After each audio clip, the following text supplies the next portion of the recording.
A jilted boyfriend who uploaded private pictures of his American former girlfriend on porn websites has been jailed for 15 months.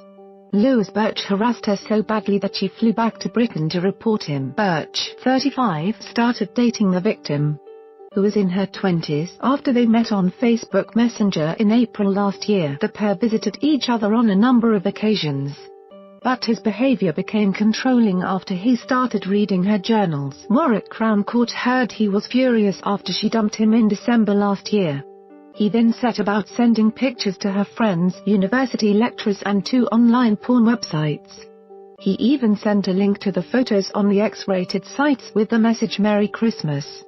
The abuse prompted the woman to fly over to the UK to consult lawyers, who then contacted police. But after learning that she was in the country, Birch began sending her messages telling her, "What is in motion is that people are coming for you." The abuse prompted the woman to fly over to the UK to consult an English solicitor, which led to police being contacted.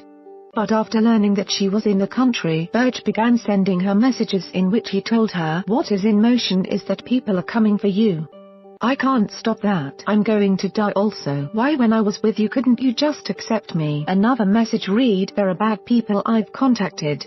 Even though my actions prior were not okay, you hurt me." Birch, of Kenilworth, Warwickshire, admitted to harassment, disclosing private photographs, fraud and sending threatening communications. He was jailed for 15 months at Warwick Crown Court on Tuesday.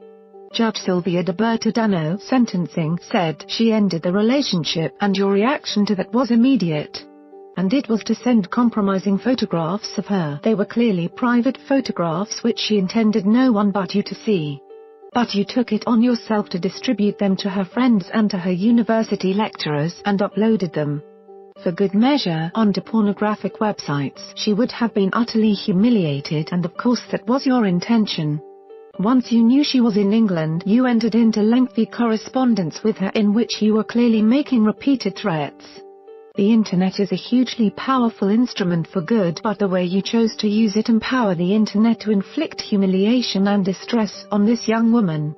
This must be an immediate prison sentence. The message very clearly must go out that if people harass former partners in this way, and do so repeatedly, they must go to prison." The court heard how, on one visit to the States, Birch stabbed himself with an EPI pen and swallowed diazepam tablets, following the breakdown of the relationship.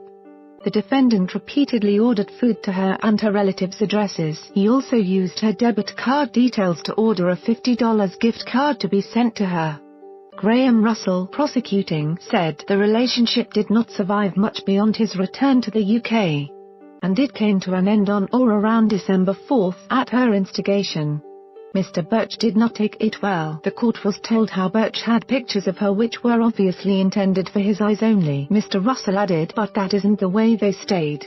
He gained access to her Facebook profile, and he took the opportunity to distribute 3 or 4 of the images to some of her friends. After distributing the images to friends and the porn sites, he set up false Facebook and Instagram profiles in her name on which he'd post the same images. As his behavior became somewhat unbearable, the victim contacted her local county police but was told nothing could be done as it was outside their jurisdiction. The victim was left so traumatized that she has been forced to undergo therapy and has even hired online specialists in a bid to have the images taken down. David Rees, defending, said, "He has ongoing long-term psychiatric issues. We are dealing with an intense response to a relationship breakdown. It is a very sad state of affairs." Tell me where the freak's at.